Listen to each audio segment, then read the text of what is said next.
Ladies and gentlemen, it's happening. Canada has just dropped a bombshell travel ban, targeting not one, not two, but 10 Caribbean nations. And trust me, this isn't just about security. It's about politics, economics, and some would even say discrimination. If you're from Jamaica, Trinidad and Tobago, or any of the other 8 countries on this list, your next trip to Canada just got a whole lot harder. But why? What's really behind this sudden crackdown? And why are critics calling this one of the most controversial moves Canada has made in years? Stick around, because we're diving deep into this explosive policy. And trust me, by the end of this video, you'll see why the world is outraged. The ban unveiled. Before we break it all down, let's get one thing straight. This isn't just a travel advisory. This is a full-blown ban with major consequences. So, which countries are affected? That's right, 10 Caribbean nations, some of which have been long-standing allies of Canada, now face severe travel restrictions. But why these countries? Why now? And what does this mean for thousands of families, students, and business travelers? Let's break it down. Jamaica. The biggest shock. Starting with the biggest name on the list, Jamaica. Jamaica, one of Canada's closest Caribbean partners, is now on the banned list, and the backlash is fierce. Over 30,000 Jamaicans legally migrate to Canada every year, with thousands more visiting for tourism, education, and business. But under this new policy, visa approvals are expected to plummet. Why is Canada doing this? Officially, the government cites security concerns and irregular migration, but critics aren't buying it. They argue that Jamaica has one of the lowest crime rates for travelers to Canada, with most visitors complying with visa rules. So, what's the real reason? Some insiders suggest this is about overstays. Reports claim that Jamaican visitors have a higher than average rate of remaining in Canada past their visa expiry. But instead of cracking down on individual cases, Canada has chosen to punish an entire nation. Is that fair, or is this a politically motivated move to appease anti-immigration voters? And let's talk about the economic impact. Jamaica relies heavily on remittances from its diaspora in Canada. With fewer people able to travel, families could lose critical income. Students hoping to study in Canada may see their dreams crushed. Is this really about security? Or is Canada shutting its doors to a nation that's been a loyal friend for decades? Trinidad and Tobago, the oil paradox. Trinidad and Tobago is one of the wealthiest nations in the Caribbean, thanks to its massive oil and gas reserves. So why is it on the ban list? The official reason: human trafficking concerns. But here's the kicker. Canada still buys oil from Trinidad, so they'll take their resources but reject their people. Critics call this hypocrisy at its finest.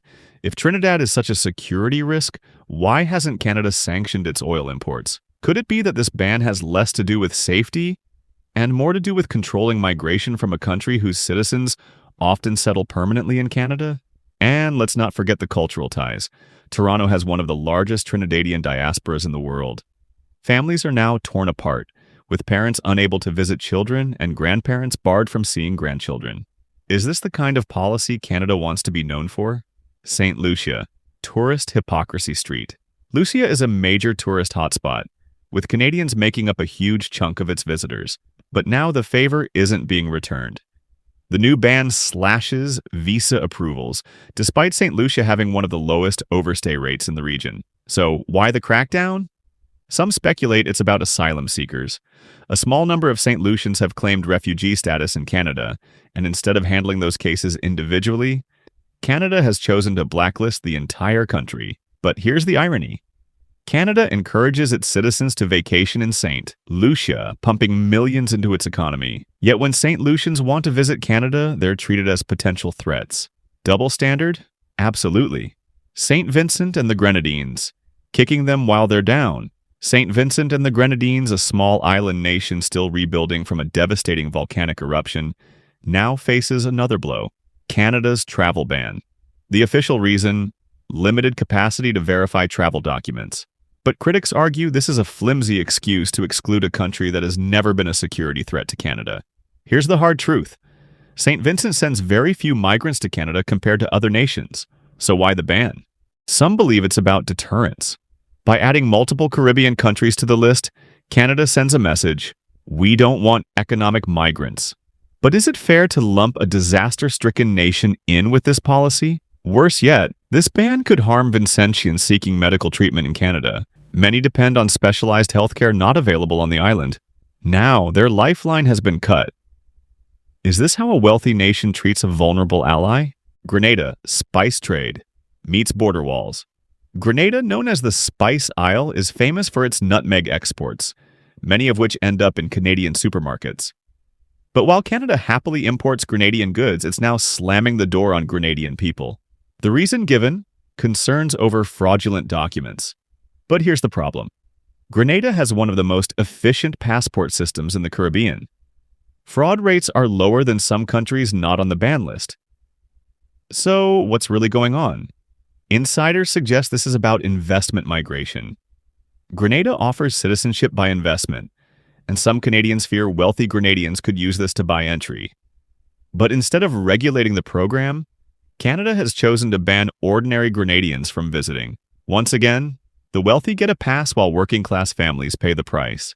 Dominica, climate champion, turned security risk. Dominica markets itself as a climate-resilient eco-paradise, but Canada's new ban treats it like a security risk. The official line, unreported criminal deportations. Translation, Canada claims Dominica isn't transparent about criminals sent back from Canada. But here's the kicker. Dominica does cooperate with deportation requests. The real issue? Canada's own backlog. Instead of fixing its broken deportation system, Canada is blaming a small island nation. And let's talk about hypocrisy. Canada praises Dominica for its climate leadership but now bans its citizens. How can you call a country a partner while treating its people like threats? Antigua and Barbuda, tourism. Antigua and Barbuda's economy depends on tourism, and Canadians are its #1 visitors. But now, Antiguans face harsh restrictions trying to enter Canada. The reason? Overstay risks. Yet Antigua has a lower overstay rate than Mexico, a country not on the ban list. So why the double standard? Rumors suggest this is about real estate. Wealthy Antiguans have been buying Canadian property, driving up housing costs. Instead of taxing foreign investors, Canada is banning all Antiguans. Once again, policy fails to target the real problem. Barbados. Commonwealth betrayal. Barbados is one of Canada's oldest Commonwealth allies. It shares the British legal system, a stable democracy, and even the same head of state, King Charles III. So why is it banned? Canada's excuse, potential for visa abuse. But Barbados has a strong track record of visa compliance. The real issue? Asylum seekers. A handful of Barbadians have claimed refugee status in Canada, and instead of processing those claims fairly, Canada has shut the door on everyone. This isn't just unfair, it's insulting. After centuries of close ties, Canada is treating Barbados like a security threat. Is this how you treat a friend? St. Kitts and Nevis, small nation, big impact. With a population of just 50,000, St. Kitts and Nevis is one of the smallest nations on the ban list. Canada's reasoning, insufficient border controls. But here's the truth. St. Kitts has a better passport security system than some European nations. The real reason for the ban? Fear of investment migrants. Like Grenada, St. Kitts offers citizenship by investment, and Canada wants to block that path. But instead of targeting wealthy investors, Canada is hurting ordinary Kittitians and Nevisians, many of whom have family in Canada. The Bahamas. Geographic irony. The Bahamas is just 50 miles from Florida, yet now its citizens face a Canadian travel ban. The official reason? Human smuggling concerns. But here's the irony. The Bahamas is a transit point for smugglers, not a source. Most intercepted migrants are from other countries passing through. Yet Canada is punishing Bahamians instead of addressing the real issue. And let's not forget, the Bahamas is a major Canadian tourist destination. So Canadians can vacation there, but Bahamians can't visit Canada. The hypocrisy is staggering. The bigger picture, discrimination and hypocrisy. This isn't just about travel, it's about discrimination. Critics argue that Canada is targeting predominantly black and brown nations, while leaving other countries with similar or worse security issues off the list. And let's talk about the timing. This ban comes just months after Canada pledged to strengthen ties with the Caribbean. So, was that all lip service? Worst of all, this policy could set a dangerous precedent. If Canada can ban 10 countries at once, what's stopping other nations from doing the same? If this ban outrages you, speak up. Share this video. Tag Canadian officials. Demand answers. Because this isn't just about the Caribbean. It's about what kind of world we want to live in. Do we want borders built on fear and hypocrisy? Or do we believe in fairness, dignity, and real security? Canada, you've made your move. Now the world is watching. Will you double down, or will you do the right thing and reverse this unjust policy? The choice is yours, but remember, history always judges those who choose division over unity. Drop a comment below. Do you support this ban, or is Canada going too far?